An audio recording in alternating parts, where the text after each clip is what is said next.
friends, welcome to Country சமையல். இன்னைக்கு நம்ம சேனல்ல என்ன வீடியோ பார்க்க போறோம்னா, இங்க பாருங்க முட்டை பொடிமாஸ். எப்படி செய்யறதுன்னு பார்க்க போறோம். வாங்க இது எப்படி செய்யலாம் வீடியோல போய் பார்த்துடலாம். பொடிமாஸ் செய்யறதுக்கு 2 டேபிள் ஸ்பூன் எண்ணெய் சேர்த்து வச்சிருக்கேங்க. எண்ணெய் நல்லா காஞ்சிருச்சு. இப்போ 2 பெரிய வெங்காயம் கட் பண்ணி வச்சிருக்கேன். அதை இது கூட சேர்த்துக்கலாம்.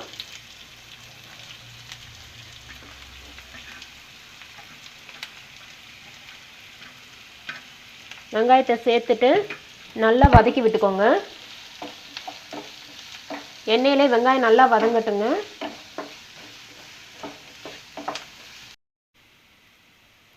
வெங்காயம் நல்லா வதங்கிடுச்சுங்க. இங்கே பாருங்கள், இந்த மாதிரி நல்லா வதங்கினதுக்கு அப்புறம் ஒரு குட்டி தக்காளியை நான் கட் பண்ணி வச்சுருக்கேன்.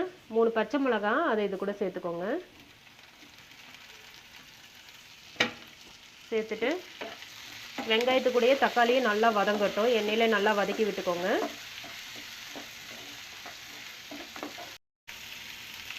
இப்போ இது கூட 1/2 ஸ்பூன் இஞ்சி பூண்டு பேஸ்ட்டு சேர்த்துக்கோங்க. சேர்த்துட்டு எண்ணெயில் பச்சை வாசனை போகிற அளவுக்கு நல்லா வதக்கி விட்டுக்கோங்க. நம்ம இப்போது முட்டை பொடிமாஸ் பண்ணுற மாதிரியே நம்மளோட சேனலில் ஃபிஷ் பொடிமாஸ் போட்டிருக்கோங்க.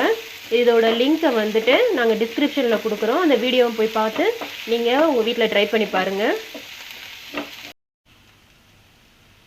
இப்போ இதுக்கு தேவையான அளவு உப்பு சேர்த்துக்கலாம். உப்பு சேர்த்துட்டு நல்லா மிக்ஸ் பண்ணி விட்டுக்கோங்க. இப்போ இதுக்கு தேவையான அளவு நம்ம மசாலா சேர்த்துக்கலாம். 1 ஸ்பூன் மல்லித்தூள் சேர்த்துக்கோங்க. 1/4 ஸ்பூன் ஜீரகத்தூள், 1/4 ஸ்பூன் கரம் மசாலா, 1/4 ஸ்பூன் மஞ்சள் தூள் சேர்த்துக்கோங்க. 1/2 ஸ்பூன் மிளகாய்த்தூள். உங்கள் காரத்துக்கு தகுந்த மாதிரி சேர்த்துக்கோங்க. ஏற்கனவே நான் பச்சை மிளகாய் சேர்த்துருக்கேன், அதனால் நான் கொஞ்சம் காரம் குறைவாக சேர்க்குறேன். காரத்துக்கு தகுந்த மாதிரி சேர்த்துக்கோங்க. நீங்கள் எடுக்கிற முட்டையோட அளவுகளுக்கு தகுந்த மாதிரி சேர்த்துக்கோங்க. நான் இன்றைக்கி 4 முட்டை சேர்க்க போகிறேன். மசாலாவை எண்ணெயிலே கொஞ்சம் நல்லா வதக்கி விட்டுக்கோங்க. இப்போ நம்ம இது கூட முட்டையை உடைச்சி சேர்த்துக்கலாம்.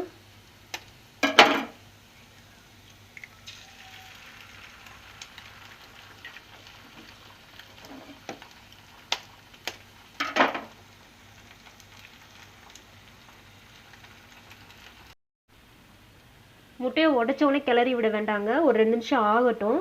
கீழேலாம் கொஞ்சம் நல்லா பாயில் ஆனதுக்கப்புறம் நம்ம மிக்ஸ் பண்ணி விட்டுக்குவோம். இப்போ நம்ம கிளறி விட்டுக்கலாம்.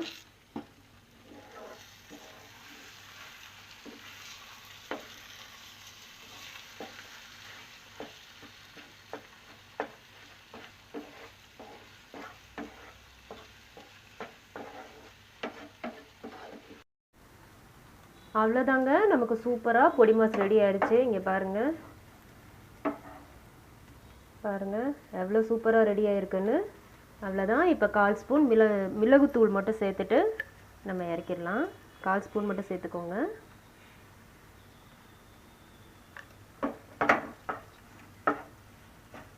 கொஞ்சமாக மல்லி இலை தூவி நம்ம இறக்கிடுவோம். அவ்வளோதான், நமக்கு சூப்பரான முட்டை பொடிமாஸ் ரெடி ஆயிடுச்சு. சூப்பரான எக் பொடிமாஸ் ரெடி ஆயிடுச்சுங்க. இதே மாதிரி நீங்களும் உங்கள் வீட்டில் ட்ரை பண்ணி பாருங்கள். இந்த வீடியோ உங்களுக்கு பிடிச்சிருந்துச்சுன்னா லைக் பண்ணுங்கள், ஷேர் பண்ணுங்கள், கமெண்ட் பண்ணுங்கள், கண்டிப்பாக சப்ஸ்கிரைப் பண்ணுங்கள். நம்ம இன்னொரு வீடியோவில் பார்க்கலாம். பாய்.